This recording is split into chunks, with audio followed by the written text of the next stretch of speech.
Hi అండి. అందరికీ నమస్కారం. Welcome to my channel. ఈ వీడియోలో ఏపీ ప్రభుత్వ ఉద్యోగులకు మరియు పెన్షనర్లకు 2022, 23కి సంబంధించి జమ అయ్యే 34 నెలల అరియర్స్ లిస్ట్ విడుదల.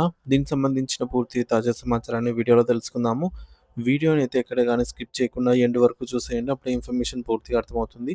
అలాగే వీడియో చూస్తున్న ప్రతి ఒక్కరు వీడియోకైతే లైక్ చేయండి ఫ్రెండ్స్.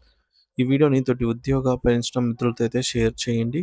కొత్తగా మన ఛానల్ చూస్తున్నవారు ఇంకా ఎవరైనా సబ్స్క్రైబ్ చేసుకున్నట్లయితే వెంటనే మన ఛానల్‌ని సబ్స్క్రైబ్ చేసుకోండి. సో, దీని ద్వారా నేను చేసే లేటెస్ట్ వీడియోస్ అన్నీ కూడా మీ వరకు రీచ్ అవుతాయి. ఇక ఆలస్యం చేయకుండా వివరాల్లోకైతే వెళ్ళిపోదాము. ఫ్రెండ్స్ ఇక విషయానికొచ్చినట్లయితే ఆంధ్రప్రదేశ్ హైకోర్టు ఇచ్చిన కీలక ఆదేశాల నేపథ్యంలో రాష్ట్ర ఆర్థిక శాఖ సచివాలయంలోని అన్ని విభాగాల డీడీఓలకు అత్యవసర ఆదేశాలు జారీ చేసింది. సచివాలయ పరిధిలో పనిచేస్తున్న సీపీఎస్ ఉద్యోగులకు సంబంధించి సుదీర్ఘకాలంగా పెండింగ్‌లో ఉన్న డీఏ అరియర్స్ బిల్లులను తక్షణమే అప్‌లోడ్ చేయాలని ఆర్థిక శాఖ స్పష్టమైన ఉత్తర్వులు ఇచ్చింది. ప్రధానంగా 2 విడతలకు సంబంధించిన బకాయిలను విడుదల చేయాలని ప్రభుత్వం నిర్ణయించింది. మొదటి విడతలో జనవరి 1, 2022 నుంచి 30 జూన్ 2023 వరకు ఉన్న 18 నెలల కాలానికి, అలాగే రెండవ విడతలో జూలై 1, 2022 నుంచి 31 మార్చి 2023 వరకు ఉన్న 16 నెలల కాలానికి సంబంధించి బకాయిలు ఇప్పుడు ఉద్యోగుల ఖాతాల్లో జమ కానున్నాయి. ఈ నిర్ణయం వెనుక సచివాలయ సిపిఎస్ ఉద్యోగుల సంఘం చేసిన గట్టి న్యాయ పోరాటం అయితే ఉంది. తమ హక్కుల కోసం వారు హైకోర్టులో రిట్ పిటిషన్ దాఖలు చేయగా, గతంలో 2018 మరియు 2019 సంవత్సరాల్లో బకాయిల విషయంలో కూడా కోర్టు అయితే సీరియస్ అవ్వడంతోనే నిధులు విడుదల అయ్యాయి. ఇప్పుడు కూడా అదే బాటలో సిపిఎస్ అసోసియేషన్ మరో విజయాన్ని అందుకుంది. అయితే ఈ తాజా అప్డేట్ కేవలం సచివాలయ ఉద్యోగులకే పరిమితం కావడంపై రాష్ట్ర వ్యాప్తంగా ఉన్న ఇతర ఉద్యోగ వర్గాల్లో పెద్ద ఎత్తున చర్చ మొదలైంది.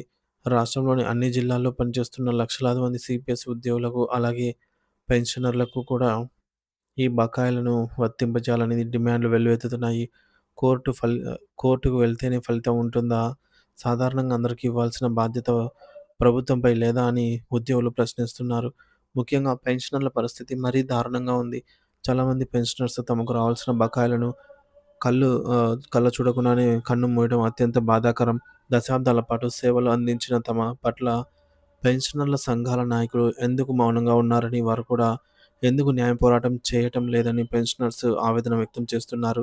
ఈ బకాయిలు ఎంత వస్తాయనే విషయంలో కూడా ఒకసారి లెక్కలు గమనిస్తే మీ బేసిక్ పే ఆధారంగా ఈ మొత్తాలైతే మారుతూ ఉంటాయి. ఉదాహరణకు ఒక ఉద్యోగి యొక్క బేసిక్ పే రూ. 40,000 అనుకుంటే పెరిగిన డీఏ శాతం వ్యత్యాసం ప్రకారం 18 నెలల కాలానికి సుమారు రూ. 19,656, మరో 16 నెలల కాలానికి సంబంధించి అరియర్ అమౌంట్ రూ.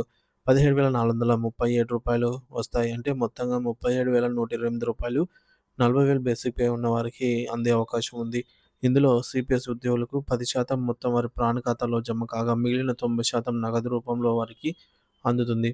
ఇంకా ఓపీఎస్ ఉద్యోగులకి ఈ మొత్తాన్ని నేరుగా వారి జీపీఎఫ్ ఖాతాలో జమ చేస్తారు. ఒకేసారి పెద్ద మొత్తంలో బకాయిలు రావడం వల్ల ఇన్‌కమ్ టాక్స్ సమస్యలు తలెత్తకుండా ఉండటానికి ఉద్యోగులు ఫార్మ్ 10ఏ సమర్పించి టాక్స్ రిలీఫ్ పొందవచ్చు.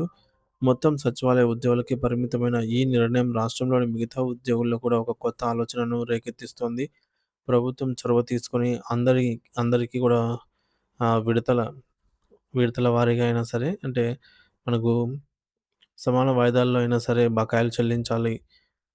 సో, బకాయిలు చెల్లించకపోతే మిగిలిన వారు కూడా పెద్ద ఎత్తున కోర్టులకు ఆశ్రయించే అవకాశం అయితే ఉంది. సో, ఈ మేరకు వారు సిద్ధమవుతున్నారు కూడా. ఇక 2018 నుంచి పేరుకుపోయిన బకాయిలు ఒక్కో ఉద్యోగికి లక్షల్లోనే ఉన్నాయి. తెలంగాణ తరహాలో నెలకు కొంత మొత్తాన్ని విడుదల చేస్తూ ఉద్యోగుల కష్టార్జితాన్ని వారికి అందించాలని అందరూ కోరుకుంటున్నారు. ఈ నగదు విడుదలైతే సంక్రాంతి పండుగ వేళ ఉద్యోగ పెన్షనర్ల కుటుంబాల్లో నిజమైన వెలుగులు నిండుతాయి. కాబట్టి ప్రతి ఉద్యోగి తమ డీడీఓలను సంప్రదించి బిల్లు పరిస్థితిని తెలుసుకోవడం ఉత్తమం. ప్రభుత్వం కూడా పక్షపాతం లేకుండా రాష్ట్ర వ్యాప్తంగా ఉన్న అందరు ఉద్యోగులకు, పెన్షనర్లకు సమన్యాయంగా చేస్తుంది అనైతే ఆశిద్దాము.